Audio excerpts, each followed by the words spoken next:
Nah, bismillahirrahmanirrahim. Assalamualaikum warahmatullahi wabarakatuh. Alhamdulillahirabbil alamin wa bihi nasta'in wa ala umuri dunya waddin. Wassalatu wassalamu ala asrofil anbiya'i wal mursalin wa ala alihi wa sahbihi ajmain, amma ba'd.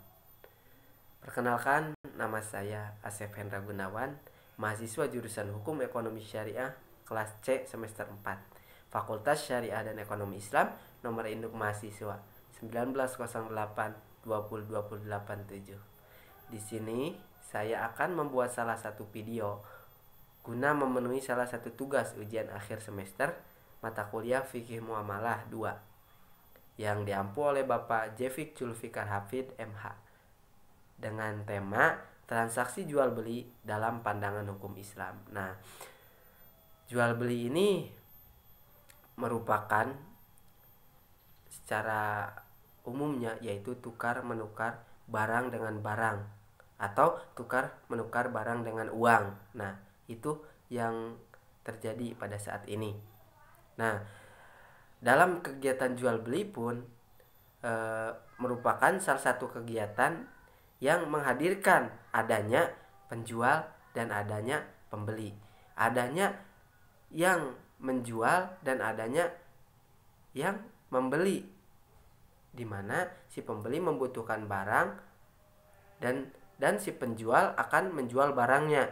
Di sini ada unsur saling membutuhkan dan saling menguntungkan. Nah, Islam juga telah menentukan jual beli ini dalam Al-Qur'an dan Al-Hadis.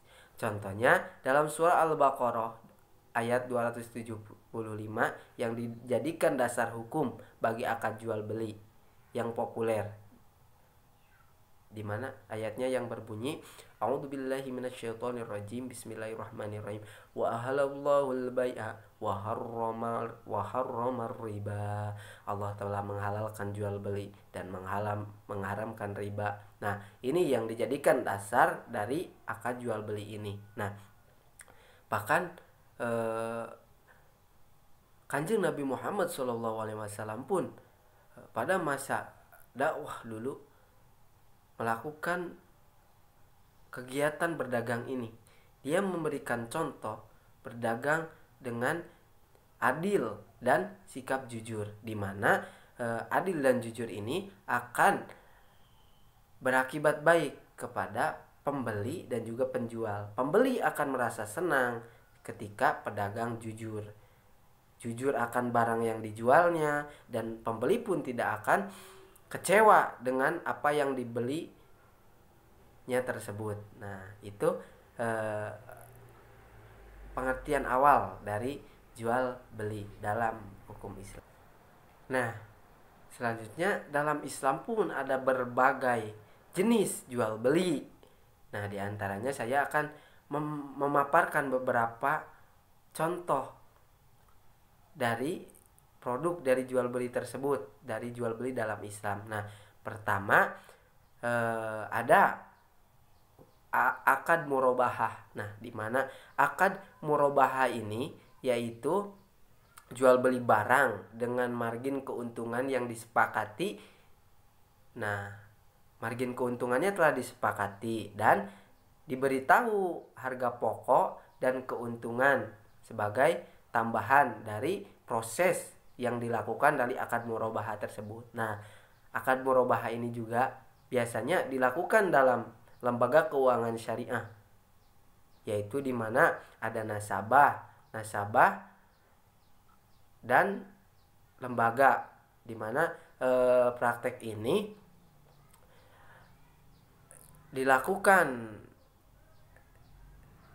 atas suatu jenis barang tertentu dengan harga yang telah disepakati bersama juga. Nah, pada prinsipnya didasarkan pada dua elemen pokok, yaitu harga beli serta biaya yang terkait dan kesepakatan atas laba yang diperoleh oleh lembaga. Nah, akad murabahah ini harus disepakati terlebih dahulu dan harus sesuai dari kesepakatan yang dihasilkan ketika awal sampai akhirnya gitu.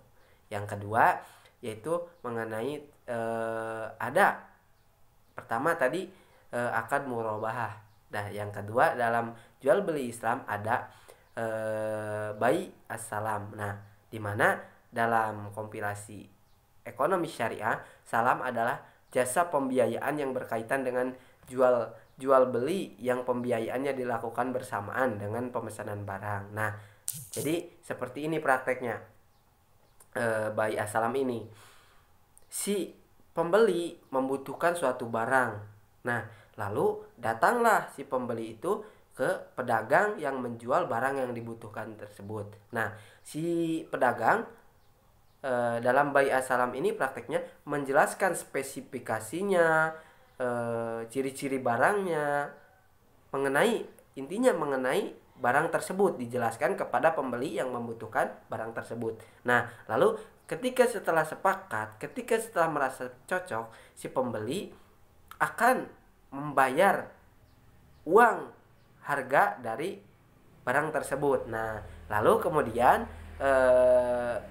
dengan syarat dalam bai as-salam ini bayarnya pada saat pertemuan dilakukan dengan telah disebutkan spesifikasi barangnya. Nah, lalu si pedagang memproduksi barang yang telah dipesan oleh pembeli dan sesuai jangka waktu yang telah ditentukan. Dan juga dengan syarat si pedagang haruslah memberikan barang sesuai apa yang telah disebutkan dan telah disepakati bersama antara pedagang dan pembeli. Nah, itu dalam bai as-salam.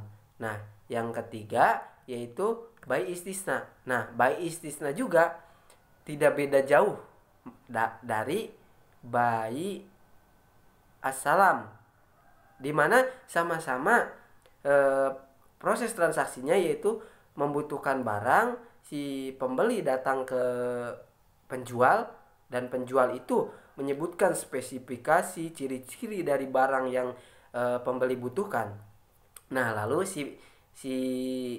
ketika merasa cocok sama seperti bai as-salam, namun bedanya bai istisna ini ketika proses pembayarannya. Nah, di mana dalam bai istisna ini setelah merasa cocok setelah melakukan kesepakatan antara penjual dan pedagang mengenai barang yang akan diproduksi dan yang dibutuhkan oleh pembeli. Nah, pembayarannya bisa dilakukan di awal. Ketika pertemuan pertama itu bisa dilakukan di situ, bisa pertengahan, dan bisa juga di akhir ketika barang tersebut akan diberikan. Nah, itu yang menjadi perbedaan antara bai istisna dan bai as-salam. Nah, dan yang keempat, terakhir saya akan memaparkan mengenai bai as-sop. Nah, di mana bai as-sop ini jual beli satu valuta asing dengan valuta lainnya. Nah, dapat diartikan sebagai mata uang yang dikeluarkan dan digunakan sebagai alat pembayaran yang sah di negara lain. Nah, jadi pertukaran uang yang nilainya tidak sama rata maka hukumnya haram. Jadi syarat ini berlaku pada pertukaran uang yang satu atau sama jenis. Nah, jadi intinya menukar uang rupiah dengan dolar Amerika dengan arti sesuai nilainya gitu. Maka dari itu tidak sah hukumnya apabila di dalam transaksi pertukaran uang terdapat kelebihan dan penundaan pembayaran. Nah, jadi syaratnya dalam penukaran bai as-sop ini, penukaran mata uang ini harus pada waktunya, tidak ditunda-tunda. Nah, dan nilainya harus sama. Jadi penukaran uang asing sudah seringlah di zaman sekarang itu diperbolehkan dengan syarat-syarat pertukaran itu antara mata uang yang sejenis maupun uang yang berbeda itu haruslah nilainya yang sama. Nah, mungkin sekian pemaparan dari saya, kurang lebihnya mohon maaf. Wabillahi taufiq wal hidayah. Wassalamualaikum warahmatullahi wabarakatuh.